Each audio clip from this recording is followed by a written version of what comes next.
I always thought I was going to go into management. I mean, I always was going to do the TV for 2 or 3 years and then go into management. But I'm still here.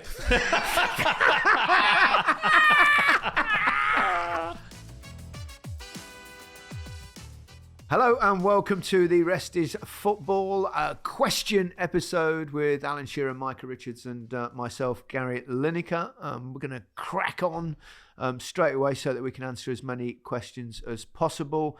Matt Hayes asks, do footballers intentionally get suspended to have Christmas off? There's always suspicions, aren't there? Have been. I've certainly never done it. Actually never got one booking, let alone 5, whatever you need. Red cards. I think it's been known to happen, hasn't it? I think if it happens on over 3 or 4 years at the same time, then you have to start and look at suspicions, and that has happened with some players. I mean, you can never say for definite, but amazing how it always happens. Yeah. Do you know any, Micah? You know, I would love to tell you an amazing story about players doing that. But this is one thing where, no, there's no one I could genuinely tell you that has done that. And that's the honest truth. We talked about Neymar in the main pod having certain clauses in his contract to get to the Rio Carnival and stuff like that. Likewise, we don't know whether that's true as well. And you can only, I mean, no player's going to tell you they did it on purpose anyway, if that is actually the case, is it? So, I mean, there's been rumours about players over the years. Some players always seem to get injured around the Christmas period or get suspended around the Christmas period. But I'm not sure if that's entirely the case. We've had a question here from Callum Duncan, who asks, do football players ever give each other Christmas presents? And do they do Secret Santa or anything like that at clubs? No, there's no chance. I'm not buying my teammates presents. Oh, you're so mean, Micah. Why not? I mean, I remember 1 or 2 clubs would do jokey presents and stuff like that, probably preying on people's weaknesses in the football pitch. I do remember one player being bought 2 left-footed football boots because he had no right foot whatsoever. Can you name the player? I can't remember who it was. Micah, you didn't buy anyone any presents. Come on, at Christmas time, at the club, it's for the staff. You know, all the ones who work, the kit man, the people in the kitchen, the secretary, everyone who's done the hard bits that nobody sees. We get all the plaudits and they get nothing. So at Christmas, they get presents. I'm not buying a present for someone who's on thousands of pounds a week. Not a chance. That big box waiting at my house isn't from you then, Micah, no. Alan, it's actually from me. Is it really? Yes, because funnily enough, while we're on this topic, I've got both of you a Christmas present this year. Consider it a little Secret Santa. I think you should have them there with you. Yes, here we go. Have a little look. Have you got them? I know it says don't open till Christmas Day, but on this occasion, I think we can let you have a bit of a treat and open them early. Come on, let's see what you've got. Oh, Alan's got all bags of sensations, Walker's sensations. Oh, look at those. Do you know what I like? Cheesy what's it? That's what I've got myself, you see. Because I knew I'd never get a present, particularly off you, Micah, because you never get anyone presents. What have you got? Cheesy what's-its? Yeah. Is that because you cheesy jokes all the time, isn't Exactly. it? Very good. I'll tell you what, though, I love cheesy what's-its. I'm sure you both know that I never give my crisps away, or my snacks away, my Walker's snacks. But this year we've got special sharing packs, big ones. So I felt generous. Happy Christmas! All the best, boys. Hey. A question from Theo Richards. Did you always have a plan after football to get into media? All 3 of you have kind of done it in different ways. Would you have any advice to nearly retired players that are interested in getting into the media? Well, that's a good question. I think I actually always through my career knew exactly what I wanted. Well, when I say always through my career, probably from my mid-20s onwards, thought I want to go into television. I also thought that I wanted to go into presenting because I thought if I could crack that as a player that's played at the top, it might give me a bit of longevity. and so it has come to pass. But I went into it I wrote newspaper columns, wrote them myself for the Observer, and then I went into radio, both doing punditry and presenting on radio. And I think if I could give anyone advice, if it's obviously it's very competitive now, but to get into the business, basically just score a load of goals for England, and then you'll get offered a job. I always thought I was going to go into management. I mean, I always was going to do the TV for 2 or 3 years and then go into management. But I'm still here.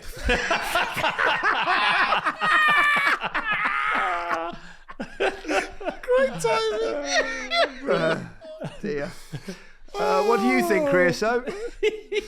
Oh my gosh, that was brilliant. Yeah, I know. I didn't want it to come into media. I hated media. I hated journalists. I hated everyone. But Ben North, do you remember Ben North, who used to look after the talent and used to do Match of the Day 2 and Football Focus? I just inspired by what he told me and what I could be doing and the people I was meeting. So I met with him. Then I met with Steve Rudge, and then I did Football Focus, and I absolutely loved it. And then it just spiraled from there. And now it's like the best job in the world. So if it wasn't for Ben North, I would never be doing punditry. So shout out to Ben North. Yeah, we've got him to blame. Got a lot of answer for that, Ben North. You keep letting him across the 6-yard box. You know, right. A question from Taran. In your opinion, what position has evolved the most in the game, and could you play the modern version of your position, e.g. more tracking back for strikers, etc.? Well, I'm not sure there's more tracking back for strikers. I think the work now for strikers is done just higher up the pitch. So you don't have to actually track back with players. But I think it's the intensity of the immediate press, which, I certainly played that style of play with Terry Venables quite a lot. I don't think it's quite easy to adapt to, Alan, wouldn't you think? Yeah, I mean, I said it a few weeks ago when we were speaking about Terry Venables, how he used to press, how he used to have different systems and games. So it's not as if this press from the front has just been invented. It did happen many years ago. And I did it with. Chris Sutton did most of it and drop him back into the midfield as the forwards had to do to make that extra numbers up. So, yeah, you could evolve into your position. No, there's no doubt about it. Fullbacks have evolved the most, the positions though. When I was playing fullback, the fullbacks in your time wasn't really allowed to go unless you were super technical player. Stay on the halfway line. Now you've got. Look at Spurs fullbacks, Undogi and Porro. They're playing as 2 number 8s when they've got the ball. That would never happen back in even my days. Never mind. That's not long ago. Could you have played as like an inverted fullback? No chance. I was not. We can't receive the ball in a half turn, clustered in midfield, and then look for a pass. No chance. No, I need to play in front of me. Trent Alexander-Arnold. Alan, there's a question for you here from Stevie. Is it a true story that when Alan Shearer was sponsored by and drove a Jaguar car, that he stormed into the dressing room livid that someone had stolen the lion from his car? Is there any truth in that? Not that I can remember. Who's made that shit up? Stevie. Never heard that. Never heard that, Stevie. No, Stevie Gerrard. No truth in. Oh, that's a shame. That's very disappointing. Edward 10 Wickstead asks, with the holidays coming up, I was wondering whether you had any funny stories from club parties during your time as active players. Because I went into a pub before the game in midweek last week, Newcastle Milan. With Righty, I took Righty because Righty came up to the game. So I said, come on, we're going to go and do it as what the fans do. We're going to go to a pub and we're going to walk up from the pub up to St James's Park. And it reminded me when we won a Christmas party on a fancy dress, Christmas party, lads out at Newcastle. We were walking through the town centre, the city centre, and there was 25 of us. We ended up having 2 touch in a shoe shop. Can you? That's not easy to say, Alan. 2 touch in a shoe shop. Can you imagine if the headlines now is that a group of drunk Premier League footballers walking through the city centre and having a game of 2 touch in the shop? It just wouldn't happen, would it? In fancy dress. Well, I think that's a credit to you, isn't it? People say, look at that. Even on a night out, they want to train. Oh, God. Yeah. Micah, you... Oh, no. My Christmas... parties are not for the podcast. Come on, where's the festive spirit? That's not. I mean, no. It's just bringing back memories, and he's starting to sweat. Look, I can see the sweat on his forehead. The thing is, though, when you talk about parties, you think it starts so civilized. You go for a dinner, and then what ends up happening? You're always sat next to someone who you don't want to sit next to in the dinner. Pablo Zabaleta, was it? Yeah, pretty much Pablo. Did he creep in and steal most of your main course? Horrible, you know. When we're getting Zabba on, we need to get him on. We need to iron out a few things. I'm sick to death of this now. That is a great idea. Let's make that happen. Yes. But then you're at dinner and you just end up with someone who's a snores fest or wants to talk about, like, you want a Christmas dinner, you don't want to talk about football. You want to talk about, I don't know, something that's worth talking about. I don't want to, like, we've done football. Let's let our head down a little bit. And then by the end of the night, you're with your little clique, aren't you? You know, the drinkers, the troublemakers, you know, the headline makers. That's where you end up. But when this question, I was looking, no matter which way I go to the story, it gets somebody in trouble, so I can't tell them. Oh, how disappointing. Ryan asks, what player outside of the league would you like to see play in the Prem? That's an easy one. All Leicester's players. Having said that, I was wondering the other day that it's kind of fun being in the Championship, particularly the way Leicester are going at the moment, and you win a lot of football matches. Should the team that wins the Championship be allowed to keep all the money that you get from the following year in the Premier League, but stay in the Championship? So if you win the title, you can elect to just stay in it. It's quite fun. But the trouble is, because what will happen, you're desperate to win the league or get promoted. Then they get promoted, it's like joyous. And then the bloody Premier League season starts and you hardly win a game. Yeah, it is difficult, that, isn't it? Especially you look at the 3 teams, particularly this season. I mean, I know that Luton are giving it a right good go, but it's difficult, isn't it, when you're used to your teams winning every week or most weeks, and then you come up and get smashed most weeks in the Premier League. But we've not actually answered the question, though. Did he say which player? Did he say which player? Yeah, go on. Which player, Micah? Go on. I like Pirro at Leeds. He's like a striker, number 10, really intelligent, really good on the ball, can play number 10, can play number 9, links to play well. And he's been excellent for Leeds this season. So I'm going to say Pirro. I'll throw one in. Steph Mavadidi at Leicester, who's had a terrific season, plays wide on the left, and he can beat a player. It's interesting with those sort of players, whether you see them adapt into the Premier League, and that's always a question mark. But hopefully in about 8 months' time, we'll find out. Let's take a break. Welcome back to the Rest is Football Question Time with Alan Shearer, Micah Richards and me, Gary Lineker. Question from James Boschell. I know the Republic of Ireland is not doing great of late and have limited resources playing top-tier football. If any of you guys had the power to point any manager that's in the media available, who would you select? Each of you answer and pick one like your life depends on it. Oh, blimey, that's a bit pressure. Strong, isn't it? I presume he means for the Republic of Ireland, doesn't he? In which case, the obvious one would be Roy Keane, wouldn't it? Tell us some inside information, Micah. You got any inside info for us? Yeah. I can't tell you that, you know. Speaking as his minder. Kit Money said he's taking me as. Honest to God. You know what? I think Roy... Obviously, would be a great fit.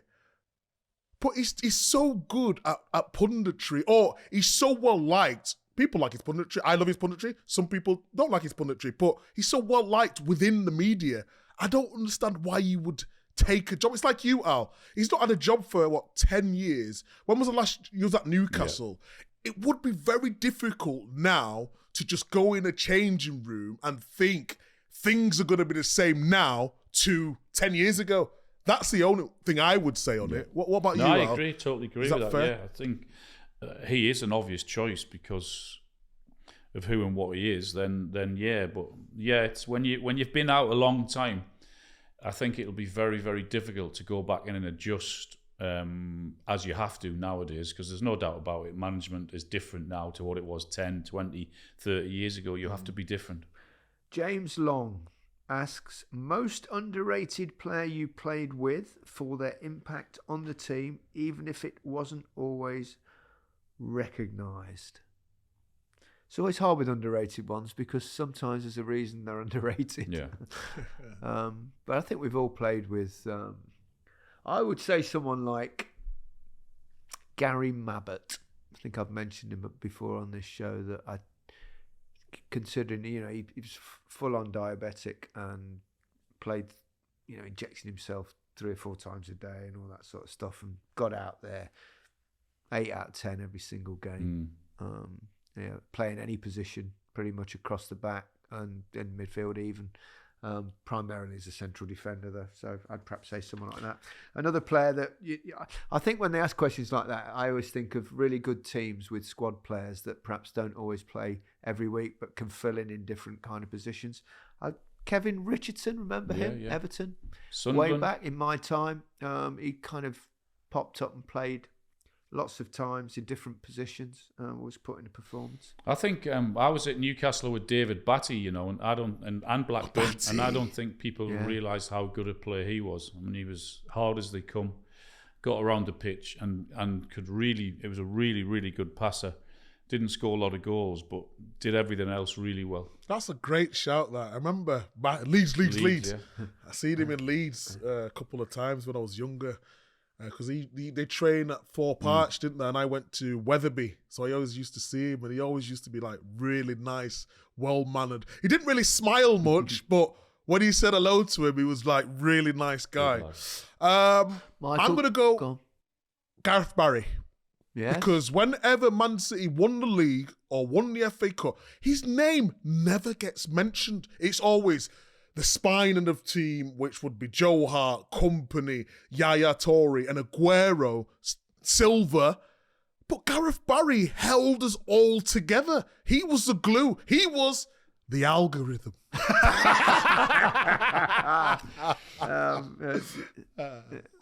Michael Carrick is one of those, isn't he? I suppose when that doesn't always, people always go Man United. They think of Rooney and Scholes and people like that, but he was terrific. Brilliant player, he was. Magnificent player. A question from Sarah Thompson. I've heard that off the pitch, Romero is quiet and shy. Which players have you played with that have a totally different persona to what they showed on the pitch? Love the podcast. Thank you, Sarah. Mark Hughes. Mark Hughes, really quiet, really timid, particularly when he was young. He always seemed to be quite shy, until he'd had a couple of beers. And I would say he transformed as soon as he crossed that white line into a kind of like really tough, competitive, backing into people, very aggressive footballer.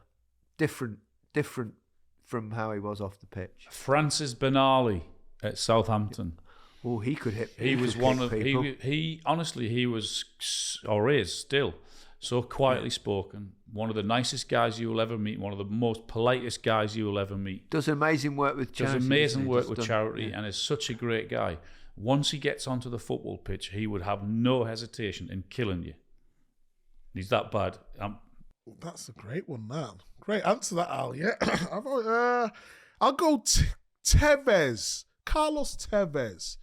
He didn't say boo to a goose off the pitch. Didn't learn the language. Couldn't care less. But on the pitch, he was like a little bulldog running around. And then he had the whole thing about Fergie, when we won the league and all that. He's just, he was, I would say Carlos Tevez. I'll give you one more. Luis Suarez. Oh. Met him a couple of times. Really, really, really nice. Lovely guy. Obviously had his moments on the pitch. But he liked to nibble every now and again. But really, right, super guy. Because you think off the pitch anyway. So Steven Gerrard falls into that category though. Yeah, he's lovely. But he's the nicest guy ever. Once he gets on the pitch, he's like an animal. Literally an animal. Like he's like a man. He's just. He's a mammal. mammal. Be careful what you say. That I can't say a man possessed now. Literally, it must be a mammal. I don't want to be a pedant, but Gary is something else. I've got a question from Nazrul. What are your thoughts on the increasing role of analytics in football, and how do you find the right balance between data-driven insights and the human element of the game? I think we're talking algorithms here. So what do we think on that? I suppose it helps because you both you both do analysis on a regular basis, and we use the data, and there's more stats involved in football. It's kind of the Americanization of our game in a way. And I think also stats have changed massively because of really and seriously fantasy football. I'm not a massive fan of the XG one. I think the analytics in the game are really good for pundits, and it can give you a wider context of what's going on, because we watch football with our eyes. We can tell you what's happened, but when you've got the stats that backs up your point, I think it's really good. But this XG one, I've never been able to get my head around it. So you've got a person say will take a shot from everywhere, or the shots recorded from goals or whatever there has been, or shots around certain areas. But it always changes depending on... So if Ronaldo or Messi or Mbappe within them positions, it's completely different to a Micah Richards. And I can't get my head around that because... It's all algorithms. Do you know the one that... I agree. You can place and do with stats whatever you want. If you want to make them for positive things, you can. If you want to make them negative, you can. What I always laugh at is, have you seen this one that comes up on the TV now? The win probability. Oh, God, I know. A team's 3-0 up and they go, oh, it's an 80%, 90% chance to win the game. You don't say. Yeah. Oh, we shouldn't mock. It's the future. Yeah. It's the future. Last question. It comes from Mark. If Ten Hag could select 2 Manchester United players over the last 30 years playing in their prime to take Manchester United to another level, who would they be? You could pick any 2 players from the last 30 years that would take United to a next level. I think they need more than 2 players, but I see what he means. Well, Rooney would be one of them, wouldn't he? Yeah, Rooney and Ronaldo. There you go. Done. No, Keane. I reckon Keane. Oh, of course you do. Of course you do. Keane. Oh, Roy, did you listen to the podcast this week? I gave you a little mention again at the end. I got you in the team. You know why? Just because everyone's talking about the standards and whatnot. And McTominay